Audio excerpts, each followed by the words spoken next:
trying to make the argument, and we made the argument recently in our video, that we're living in socialism. And everybody seems to be very resistant to this idea. That's okay, I don't blame you. But I want to talk about what's going on with GameStop. Because, how do I put this? Now, I know you guys probably hear this term neoliberalism. It's being thrown out on the left. It's obviously being thrown out from the center and the right. The term neoliberalism came around the 70s and 80s because the elites, right, they were faced with some kind of crisis and they were saying it was a new kind of fad. It was a term, we're going to be neoliberals, right? But what's under the surface, guys? Because I think a lot of leftists, maybe some of you guys in the chat, not trying to antagonize anybody, but I think a lot of people in general, including myself years ago, you know what I'm saying?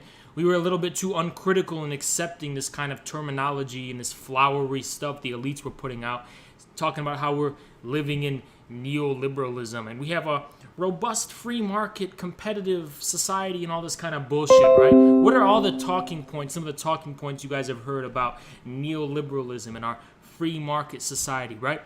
It's no end of it, right? And even leftists themselves are getting caught up in this this rigged game, this bullshit. They're saying, talking about capital. Oh yeah, okay. What's going on with GameStop? Can we talk about capital when it comes to GameStop? Can we talk about capital shutting down Robinhood this fucking morning for AMC and taking off GameStop from the market list? This whole fucking thing is rigged. Exactly, it's class warfare needs feet. And I'm going to try to explain to you guys how it's a class warfare that's going on within a kind of socialism. It's all fucking rigged, man. You think it's the capitalist market that shut down GameStop, that shut down AMC, that's shutting this on within a kind of socialism. It's all fucking rigged, man. You think it's the capitalist market that shut down GameStop, that shut down AMC, that's shutting this whole shit down? If we lived in a neoliberal society, then Reddit would be able to take over, and their strategy would work. It's democracy in the economy. Isn't that what Reagan called it? People coming together, deciding they want to pump up this GameStop, this GameStop stock. But now you got the deep state forces, the shadowy reptilian, whoever the fuck is doing this, all swarming and condensing on these apps and these platforms to shut this shit down, because these hedge funds are going to go broke and bankrupt, and ultimately it will threaten the national security of the United States. But ultimately, guys, this should raise an important question for you. What do you call it? What do you call it when all of these concentrations of capital are so clearly and obviously being moved, right, by social, ultimately, yes, decentralized, but ultimately social processes, right? Ultimately, it's like what I was explaining it before, is that we live in a type of socialism or post-socialism. I don't care what you call it, right? But you're clearly having the commanding heights directing where capital should be concentrated, not based on any kind of autonomous market logic or logic of pure profit motive, but based on some type of social signals and coordination and all that kind of stuff. It's basically a type of decentralization of 20th century socialism. During the Soviet era, during Chinese state socialism and all those kinds of planned economies, right? When the state wanted capital to be concentrated in a certain industry, it did so using signals from the commanding heights of politics. But because the internet has decentralized politics, and among other things, now these signals, which are concentrating the forces of capital and of money, ultimately, they're decentralized, but it's still social and signal based. It's not based on some kind of blind logic of capital or the market. What's up, Neat? Socialism for the rich and rugged individualism for the poor. You guys, I want to ask you a basic question. If you live in America especially, aren't we told since the day we're born, since we've grown up, we're told that this is a blind, cruel market, dog-eat-dog world, and you know what? Tough shit. It is what it is. It is what it is. So when you're poor, right, you can't get a job and you're living on the street, basically, right? You're living, breadcrumb to breadcrumb. They're telling you, oh, well, pull yourself up by the bootstraps. That's how it is. The brutal, wild world we live in.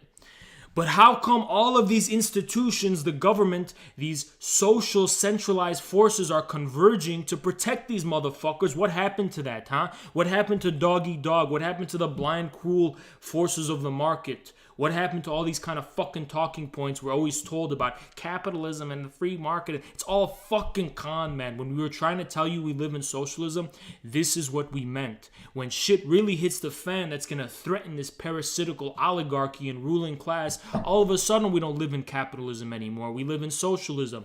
Just like when the government bailed out the banks in 2008, even though they lost according to the market logic of basic capitalism. Listen, neoliberalism is a fake term used by an oligarchical elite who are engaging in central planning of the economy, but not for the benefit of the overwhelming majority, but for the benefit of these parasitical fucking institutions and this upper crust of ruling class oligarchs and Illuminati lizards who are on the fucking top. We do live in socialism, but we live in a socialism that's for the rich and not for the people. They are planning this fucking economy. This whole economy is fucking rigged. All of these market signals that you're seeing, it's all fucking rigged. None of it's based on some spontaneous, true economic market logic. It's fundamentally a type of socialism, and that's all we ever meant when we said that. Libertarians take notes. Capitalism isn't free. Exactly, Ewoks. When libertarians say, oh, we live in crony capitalism, it's not real capitalism, they are kind of right? But you should treat libertarians like utopians. You should say to the libertarians, your idea of returning to the old capitalism is ultimately vain, because there's a reason why capitalism turned into crony capitalism. It's not a fucking accident. So you can't just return to the old capitalism, because it's the old capitalism itself which has mutated into this socialism.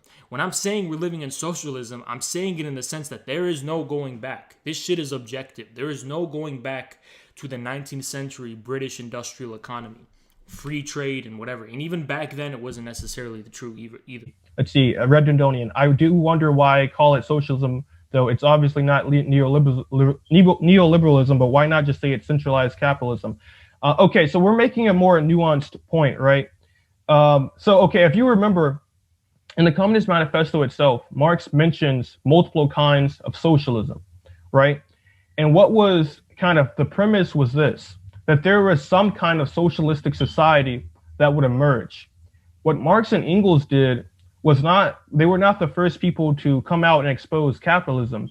The significance of Marx and Engels is that they weren't the first people to be socialists or against capitalism, but they were the first scientific socialists, and they were the first fighters for a proletarian socialism. The battle has not been over just defeating capitalism to, give rise to socialism. No, that was inevitable. The battle has always been over the meaning of socialism, the subjective meaning of socialism. That's why we call it socialism, even though it's not politically or subjectively socialism in America. It's objectively socialism, and the battle is over what nature and what meaning this socialism takes. Red Dundonian, the thing about that point is that a lot of people, just in general, they make a mistake of not having a dialectic view. When it comes to Marxism, right, they have a more mechanical and rigid and metaphysically dogmatic view about the meaning of these phenomena. And they'll, for example, think there's capitalism and then there's socialism, and then these are just completely different things that have no relationship to one another, and it's either one or it's the other, it's black or white. And in our language, right, when we learn, for example, especially the English language, we think in this way initially when we're born and raised in a country like America. One thing is either something or it's the other, right? It's this kind of thinking about concepts in terms of pinpoints, right? Discrete, separated, mechanically separated concepts. However, and that's led people, specifically of the anarcho-punk variety, to interpret Marx's or general socialistic critique of capitalism to have something to do with abolishing capitalism. You have capitalism, you merely need to annihilate it, and then once you annihilate capitalism, you create a new system. So you destroy an old system, and a new system takes its place. Marx never thought in these terms. You will not find a single instance of Marx, not anywhere in his writings, where he talks about the abolition of capitalism. The word Marx uses in German, the original language, is Aufhebung. And Aufhebung and Abschaffung, if I'm saying that correctly, are different words. There's a word for abolition in German, Abschaffung. In Russian, it would roughly translate to liquidation, which is the real word I forgot. Marx never talked about abolishing capitalism. For Marx, you have to first begin with what is capitalism. And according to Marx, capitalism was becoming something other than what it appears as now. And that something is socialism. So the reason we don't call it centralized capitalism is because that's actually what socialism more or less is. In socialism, the fundamental estrangement between the commodity and its inputs and the outputs doesn't disappear. So the circuit, the cycle of capital, MCM, where you put something in investment and some kind of excess results from it in the form of profit, that circuit, which is a cycle, a circuit, some kind of cybernetic feedback loop in socialistic terms, which also gives rise to technological revolution, that doesn't actually disappear in socialism. Socialism actually subordinates that process toward a higher, more social ends. A higher, more fundamental ends than just profit itself. So Marx never actually spoke about abolishing capitalism. Maybe he spoke... abolition is a political word. You can't abolish a mode of production, because a mode of production isn't reducible to politics. A mode of production is also material. That's why the dictatorship of the proletariat doesn't immediately entail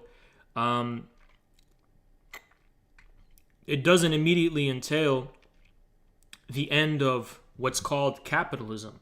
Where capitalism and socialism begin and end is not actually a matter of direct, pinpointed sequences in time. Okay, now this is capitalism, this is socialism. You should more think of things in terms of what are they transforming and becoming. And capitalism in the 19th century, for Marx and Engels, was becoming socialism. But the political consequences of this were going to be drawn out, obviously, with the political class struggle. And also the social and cultural, it's the time-old contradiction between the forces and relations of production. Transform capitalism? Well, you're not transforming anything voluntarily. It's happening. It's just something that's happening and you're bearing witness to, and you're making sense of. Is the deep state a useful term separate from the... It's the same exact thing, Base Mango. Don't ever think like how these Marxists trying to convince you in terms of abstractions. Like there's no occult capital. There's no occult dictatorship of the bourgeoisie. None of this stuff is like occult, right? All of this stuff is on the surface. Everything that was from Marxism in the 19th century is basically on the surface. So the deep state, the dictatorship of the bourgeoisie, pretty much the same thing, right? There's no need to give too much weight to abstractions like Western Marx has been doing. And the biggest con of the West for the past, since May 68 revolt, was all of these Marxists that have been convincing everybody that we're still living in the same old capitalism. But you had people like Guy Debord, Society of the Spectacles, say, oh, we still live in the same capitalism, but it just appears because of the media that we don't. And then you have Postone and his shit is too complicated, I'm not going to get into it. And you have end notes people that are saying real subsumption. Capital has almost become this kind of Lovecraftian monster that just, it's so vast and so powerful we can't even see it anymore, and it's subsumed all of our daily lives, and capitalism is so completely taken over. Guys, give it a rest. It's all myth making, right? Look on the surface and you're gonna see that we live in some kind of socialism. We pretty much live in some kind of objective socialism. You want to know how it is, guys? We live in a post-apocalyptic socialism, which means it's not the same thing as centrally planned state socialism from the 20th century. It's the ruins and the aftermath. Think about when Russia was liberalized in the 90s and how all of the oligarchs swarmed and just took over the old socialist institutions. and looted them basically. But they didn't actually dissolve or destroy these socialist institutions. They just looted them. That's what I mean when I say we're living in socialism. We have fundamentally social processes and signals and forms of collective intervention into the economy, but all of this stuff is decentralized. It's occurring in a really spontaneous, dynamic way. It's no longer based on this type of 19th century capitalism where it's all based on the process of capital accumulation. And the ultimate example you need of that when it comes to GameStop, guys, is that by every meaningful metric, by the law of the market and the law of value and all this kind of stuff, GameStop is obsolete. It's only being propped up by Reddit to say fuck you to the establishment. GameStop is obsolete. How do you explain this in terms of the labor theory of value is my question. It's an open question. Maybe we got some smart Marxists in the chat and you want to come on and, talk about it. We can arrange that. We can do that right now, actually. But how do you reconcile this GameStop thing with that? Because GameStop otherwise would have gone under, right? And it's proving to you, actually, that the reason businesses are performing well or doing poorly on the stock market and on Wall Street isn't actually based on their relationship to the law of value. It's based on artificial signals that are kind of subjective in nature, in a sense. It's based on signals. And it's proving to you, actually, that the reason businesses are performing well or doing poorly on the stock market and on Wall Street isn't actually based on their relationship to the law of value. It's based on artificial signals that are kind of subjective in nature, in a sense. It's based on signals. It's based on social signals. The reason why they were shorting GameStop, yes, is because they were looking at GameStop's earnings, and gradually over the years, GameStop has been going down under. But instead of that just happening spontaneously, it has to be mediated in a social way, okay? That's why I'm saying we live in socialism. The thing is, like, you can kind of see how this is just by looking at the way data collection works. Pretty much everything you do gives some kind of data or feedback in, some sort of way. And then, that's used, to plan things out. And it all moves very fast just because, like, it's kind of like a digital era of socialism. And it's like how Haas was saying, it's not even for the sake of profit necessarily, because, like, look at how in 2020, all these businesses started adopting Black Lives Matter, or even just look at cancel culture. Like, what's the point of cancel culture? It's not to make more profits. When you cancel like Nick Cannon, for example, you're not boosting your profits. You're probably lowering your profits, but you do it for a social reason. It's a branding exercise. And the same thing is true for even when the current wave of big tech censorship we're experiencing. I'm sure when Twitter decided to ban Donald Trump, they probably lost a lot of money, but it's not even necessarily about the profit anymore. It's these things are done for political and for social reasons. Maybe it's because, like, for so many years, so many leftists have always gone on and on about capital and about capitalism. But I think, like, just for like a layman, it's so obvious that we don't have a free market. Like, we obviously don't have free market capitalism anymore. And that's the thing. I feel like a lot of this stuff is intuitive. Yeah, I would say we live in a distorted socialism. It's a bourgeois socialism. It's what I think what we're getting at when we say that objectively we live in socialism, but subjectively the people at top aren't socialist. Is that while we have a socialist, we live in a socialist world. It's run for the sake not of like socialized benefits for people, or in a people-centered way, to use a kind of a cliche phrase, but it's used to prop up, Wall Street and big tech. So it almost is a type of bourgeois socialistic dictatorship, but it's for them and it's for their class and it's for these rotting elites who are choking the people, leaving the people down on the street, telling them, fuck you, it's the law of the jungle, while at the same time engaging in socializing type of bitch-made manipulations on an institutional level to save their own fucking skin. They keep telling us we live in a free market economy, we live in an economy where anyone can rise to the top, and yet it's pretty clear that our ruling class isn't based on any kind of free market economy. It's a ruling class that, yes, almost harkens back to the days of feudalism. It's there. It's not going to withhold its power. And all the while, it's going to tell everybody that, well, we're just here because of, it's the survival of the fittest. We happen to be the strongest, and that's why we're here. But clearly Reddit's survival of the fittest, and they proved them wrong, and that they engaged in all of these manipulations and cheating to save themselves. So what do you call that, ultimately? Okay, guys, sorry for going on this tangent. I almost lost track. Mean, because everyone always puts this in our mouth. I do not mean monopoly capitalism. I do not mean that we live in monopolies or that it's centralization. It's the opposite. That was the 20th century. Now we have a decentralized type of socialism, which awaits a further centralization, because every centralization corresponds to a decentralization and vice versa. Read Deleuze's Difference in Repetition. I know I'm throwing shit out there. Every decentralization takes as its premise a previous centralization. It repeats the original centralization.